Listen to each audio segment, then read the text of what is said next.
इयत्ता 7वी विषय भूगोल प्रकरण 4 हवेचा दाब प्रकरणात आपण पाहतोय। भौगोलिक 7वीच्या अभ्यासक्रमामध्ये या विषयाविषयी हवेला वजन असतं हा भाग आपण पाहिलाय। त्याच्यावर आपल्याला लक्षात येतं की फुग्याचा प्रयोग केला होता।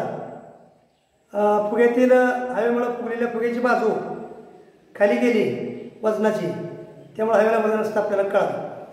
ज्या वस्तूला वजन असतं तिचा खालील वस्तूवर दाब पडतो, त्याचप्रमाणे वातावरणातील हवेचा दाब हा भूपृष्ठभागावर सुद्धा पडत असतो।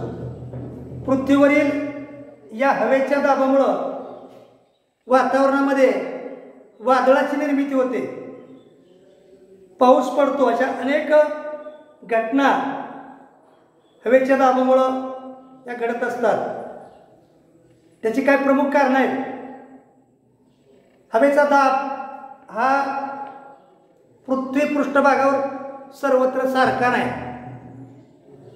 पृथ्वीच्या पृष्ठभागावर हवेचा दाब सर्वत्र सारखा नाही। हवेचा दाब वेळोवेळी हा बदलत असतो। कशावरून? प्रदेशाची उंची, हवेचं तापमान आणि हवेमध्ये असणारं बाष्पाचं प्रमाण हे घटक हवेच्या दाबावर परिणाम करत असतात। त्यानंतरचा मुद्दा आहे भौगोलिक स्पष्टीकरणानंतर प्रदेशाची उंची व हवेचा दाब। हवेमध्ये धूलिकण असते। धूलिकण, बाष्प, जड वायू इत्यादी घटकाचं प्रमाण पृथ्वीच्या भूपृष्ठ भागाच्या लगत हे जास्त असतं। उंची वाढत जाते तसं बाष्प, धूलिकण, वायू याचं प्रमाण सुद्धा हे कमी होत जातं। म्हणजे भूपृष्ठापासून जसं उंच जावं तसतशी हवा ही विरळत होते। भूपृष्ठावर हवा दाट असते, भूपृष्ठापासून उंच जाईल तशी ती हवा विरळ होते। परिणामी हवेचा दाब सुद्धा उंचीनुसार कमी होत जातो, हे लक्षात घेतलं पाहिजे। इथं प्रयोग सांगितला त्याने हवेचं तापमान आणि हवेचा दाब। आकाशकंदील घ्या, त्या सांगितल्याप्रमाणे जर आपण कृती केली, मेणबत्ती पेटवली सांगितल्याप्रमाणे, दोरावेला मेणबत्ती पेटवल्यानंतर आकाशकंदीलला काय होते आपण पाहू। मेणबत्ती पेटवल्यावर आकाशकंदील लगेच वर जातो का? नाही जाणार। आकाशकंदील वर गेल्यावर मेणबत्ती विझली असली तर आकाशकंदिलाचं काय झालं असतं, असे प्रश्न आपल्याला त्याने विचारले। बघूया काय होते। आकाशकंदिलातील हवा सुरुवातीला आपण आकाशकंदील पेटवायच्या अगोदर आकाशकंदिलाची हवा मेणबत्ती पेटवल्यावर जी आतमध्ये असलेली हवा आहे ती हवा उष्णतेनं मेणबत्तीच्या गरम होऊ लागते आणि गरम झालेली हवा प्रसरण पावते आणि हलकी होते व वरच्या दिशेनं ती जाऊ लागते। त्यामुळे आकाशकंदील आकाशाच्या दिशेनं उचलला जातो का? तर हवेला वजन असतं, पण ज्यावेळेस मेणबत्ती पेटवली आपण त्यावेळेस तिथली हवा प्रसरण पावली आणि ती वर निघून गेली। आकाशकंदिलामध्ये हवा कमी झाली, त्यामुळं आकाशकंदील हलका झाला आणि तो असा वर जाऊ लागला। तसंच निसर्गामध्ये सुद्धा तसंच असतं।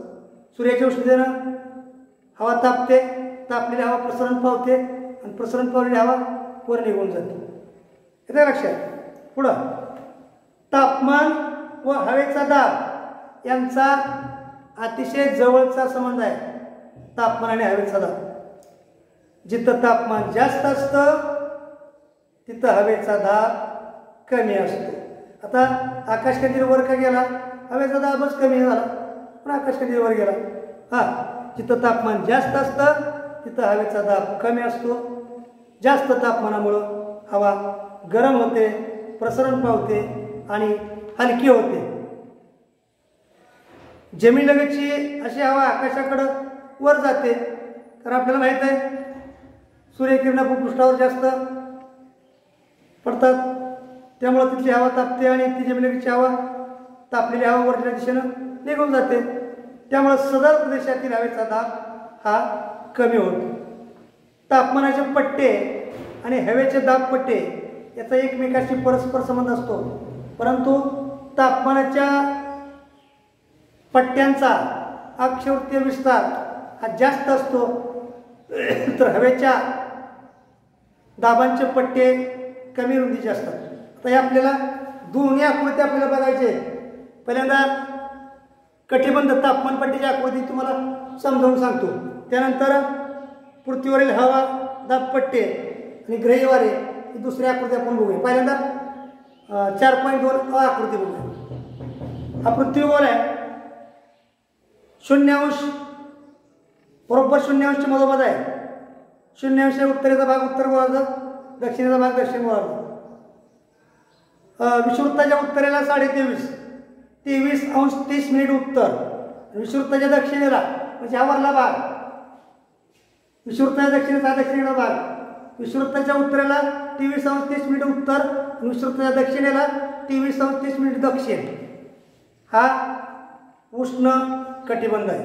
तसंच विषुववृत्ताच्या उत्तरेला 23:30 उत्तर ते 66:30 उत्तर व विषुववृत्ताच्या दक्षिणेला 23:30 दक्षिण ते 66:30 दक्षिण हा समशीतोष्ण कटिबंध आहे.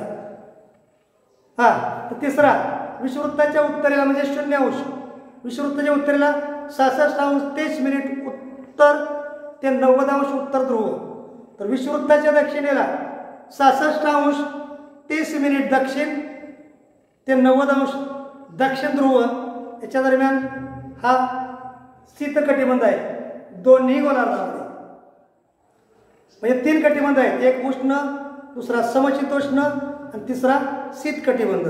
उष्ण म्हणजे जिथं उष्ण हवा आहे, समशीतोष्ण म्हणजे ज्या ठिकाणी उष्ण पण आहे आणि शीत पण हवा आहे त्याला म्हणायचं समशीतोष्ण कटिबंध. आणि शीत कटिबंध म्हणजे या ठिकाणी विषुववृत्ताच्या उत्तर ध्रुव आणि दक्षिण ध्रुव या ठिकाणी थंड हवा आहे त्याला म्हणायचं शीत कटिबंध. आकृती कळाली? ठीक आहे. आकृती 4.2 आणि ब. उदाहरणार्थ समशीतोष्ण कटिबंध 23:30 ते 66:60 या अक्षवृत्ताच्या दरम्यान असतात.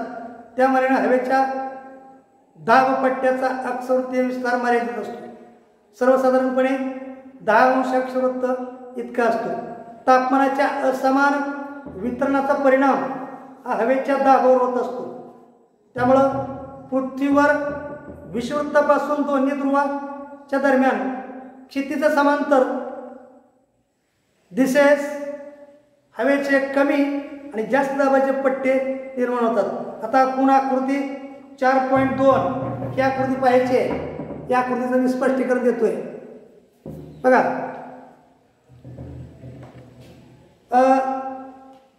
विषुववृत्ताच्या दोन्ही बाजूला उत्तर आणि दक्षिण 5° आणि 5° या दरम्यान कमी दाबपट्टा आहे. का तर तिथं सूर्यकिरणाला मुरूप पडतात, हवा तापते, प्रसरण पावते, निघून जाते, म्हणून तिथं कमी दाबपट्टा आहे. त्यानंतर विषुववृत्ताच्या 25° विषुववृत्ताच्या उत्तरेला आणि दक्षिणेला दोन्हीकडे 25° ते 35° इथं मध्य अक्षवृत्तीय जास्त दाबाचा पट्टा तयार झालेला आहे दोन्ही गोलार्धामध्ये.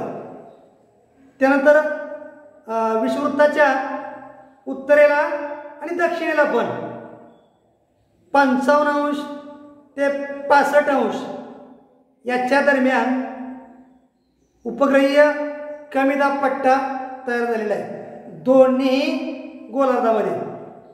पुढचा भाग आहे विषुववृत्ताच्या उत्तरेला आणि विषुववृत्ताच्या दक्षिणेला दोन्हीमध्ये 65° ते 90° याच्या दरम्यान हा जास्त दाबाचा पट्टा आहे, ध्रुवीय जास्त दाबाचा पट्टा दोन्ही गोलार्धामध्ये. लक्षात घ्या. विषुववृत्ताच्या दिशेला वाहणारे वारे, विषुववृत्तीय कमी दाबाचा पट्टा, तिथं वारे वाहत येतात. पूर्वीय वारे पूर्वेकडून विषुववृत्ताकडे ते वारे वाहत येतात कमी दाबाच्या पट्ट्याकडे. तर समशीतोष्ण कटिबंधामध्ये पश्चिमी वारे वाहत येतात, जास्त दाबाचा पट्टा आहे, मध्य अक्षवृत्तीय जास्त दाबाचा पट्टा दोन्ही गोलार्धामध्ये मध्य अक्षवृत्तीय जास्त दाबाचा निळ्या रंगाचा भाग आहे, जास्त दाबाचा पट्टा आहे. मग त्या जास्त दाबाच्या पट्ट्याकडून 55 ते 65 अंश उत्तरेला आणि दक्षिणेला विषुववृत्ताच्या त्या कमी दाबाच्या पट्ट्याकडे वारे वाहत जातात. तिथं जास्त दाबाकडून कमी दाबाच्या पट्ट्याकडे पश्चिम वारे वाहत जातात. पुढं आता 65 अंश ते 90 अंश उत्तर आणि 65 अंश ते 90 अंश दक्षिण या ठिकाणी जास्त दाबाचा पट्टा आहे, ध्रुवीय जास्त दाबाचा पट्टा. आणि त्या ध्रुवीय जास्त दाबाच्या पट्ट्याकडून सुद्धा ते वारे ये इथं ते वारे ध्रुवीय वारे त्याला म्हणायचं, ते उपध्रुवीय कमी दाबाच्या पट्ट्याकडं दोन्ही गोलार्धामध्ये ते वारे वाहत येतात. आकृतीमध्ये समजण्यासारखं काही नाही, आकृती बघत चांगली आकृतीचं निरीक्षण करा. वाऱ्यांची नावं काय आहेत? पूर्वीय वारे, त्यानंतर पश्चिमी वारे आणि ध्रुवीय वारे. दिशा दाखवली बाणानं दिशा दाखवली. त्या रंगीमध्ये मध्य अक्षवृत्तीय जास्त दाबाचा पट्टा निळ्या रंगाचा आहे.